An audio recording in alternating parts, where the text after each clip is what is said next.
What?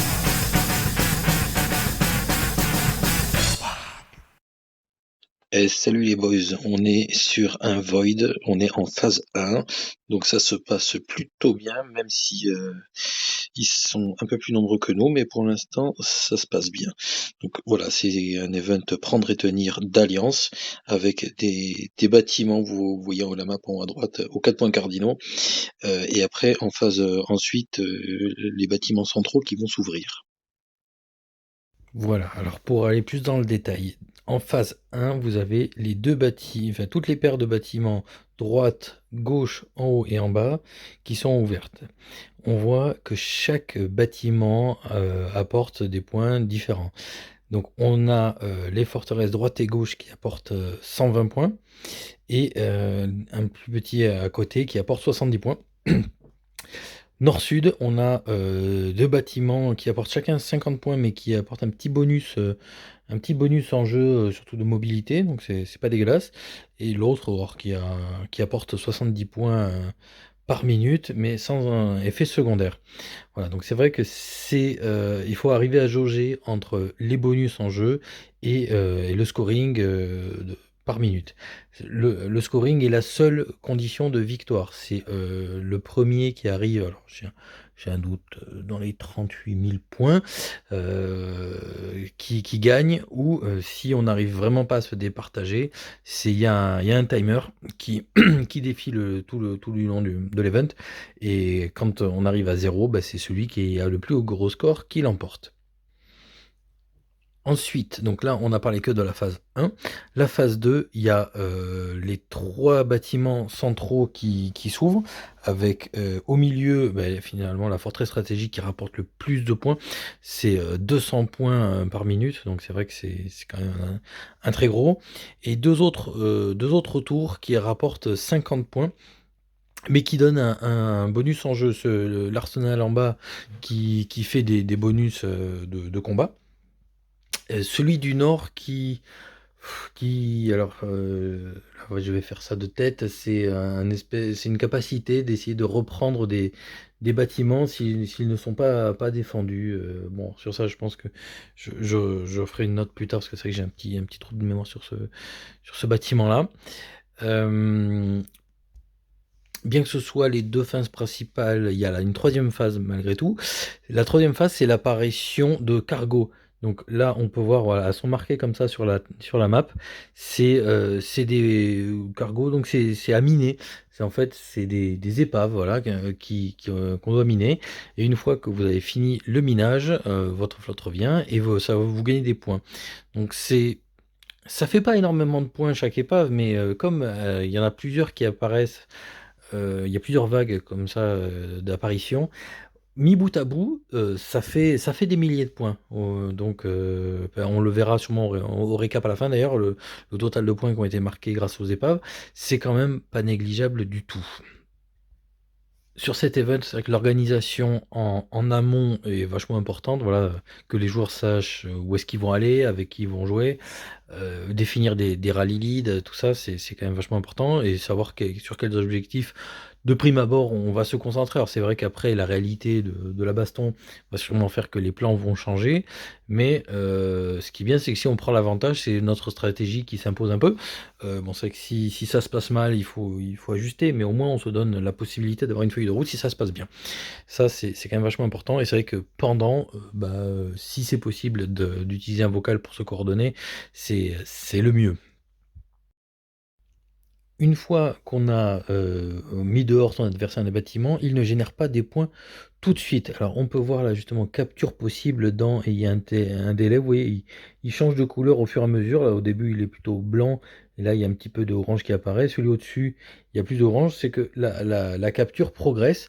Et une fois que on a tenu un bâtiment pendant le délai de capture, les points commencent à être générés par minute. Donc quand vous vous faites éjecter, vous avez une chance de récupérer le bâtiment avant que l'ennemi n'ait pu scorer. Donc c'est vrai que ça, c'est assez important. parce que ça peut être une stratégie de temporisation, à prendre en compte. C'est vrai que, voilà, c'est même si on prend pas de points, on peut empêcher aussi l'autre d'en faire en arrivant à jouer au coude à coude sur un bâtiment. Putain les gars là, ça se joue, c'est un truc de fou, ça se joue en fait aux épaves. Qui a les épaves? C'est ça qui va faire gagner ou perdre là. Vous voyez les scores, 42 secondes, on est au coude à coude, c'est magnifique.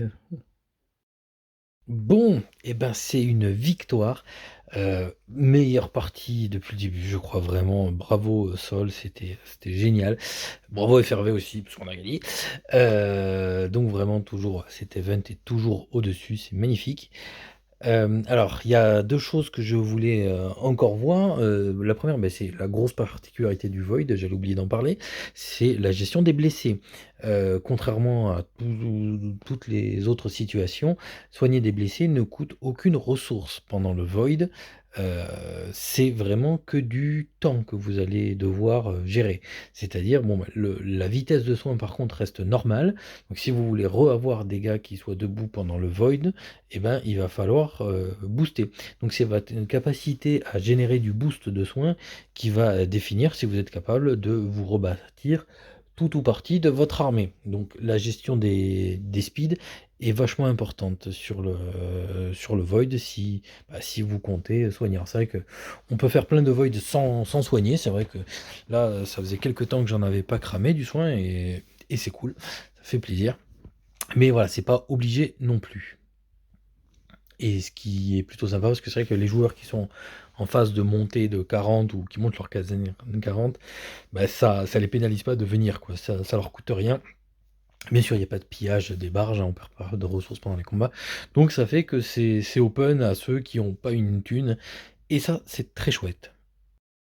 Voilà, je vous montre juste ça parce que c'est vrai que j'avais dit tout à l'heure que on allait regarder l'extraction. Vous voyez, ils ont fait 7 700, on a fait 3 600. Ça c'est vraiment, enfin voilà, c'est le minage qui aurait pu,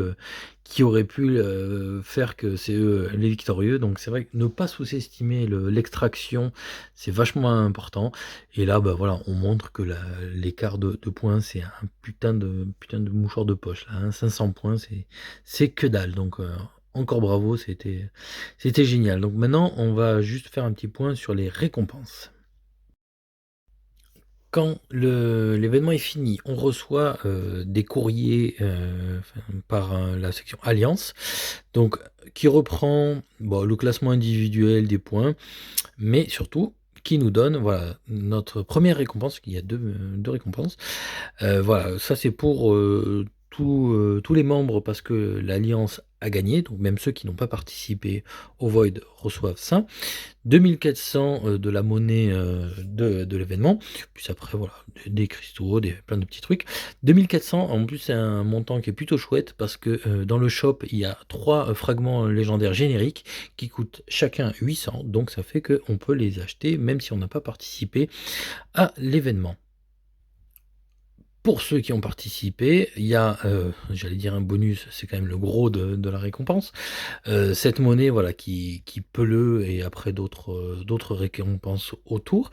Alors bon, je peux pas aller dans le shop parce que je filme ça le lendemain du Void et malheureusement le shop se ferme dès le dimanche soir, mais je peux vous montrer les coffres malgré tout. Le voilà, le coffre suprématie du Void, donc 7 Njal Greyfax, c'est sympa surtout pour ceux qui veulent monter 7, parce que bon Njal ça monte tout seul et Greyfax ça monte pas mal aussi avec les BR. Il y a plein de choses dans le shop, il y a des potions, des ressources, il y a vraiment beaucoup de choses, il y a moyen de se gaver, il y a des honorificats aussi. Donc c'est voilà, c'est un événement qui est fun, qui coûte pas de ressources et qui paye bien. Donc franchement, let's go les gars. Voilà, ben, c'est tout ce qu'on va faire sur le Void. La prochaine fois, on va parler de la Ligue 1, qui est le cousin, je vais dire, du Void, parce que c'est le même type d'événement, mais organisé différemment. Voilà, et ben c'est tout pour cette fois. À plus les boys, ciao.